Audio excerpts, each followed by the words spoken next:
ନବା ମନୁଷ୍ୟ କି ପ୍ରକାର ଆପଣ ପଥ ପରିଷ୍କାର କରିବ।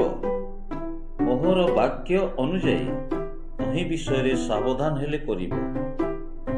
ଯୌବନ କାଳରେ ଆପଣ ସୃଷ୍ଟିକର୍ତ୍ତାଙ୍କୁ ସ୍ମରଣ କର, ଯେହେତୁ ଦୁଃସମୟ ଆସୁଅଛି।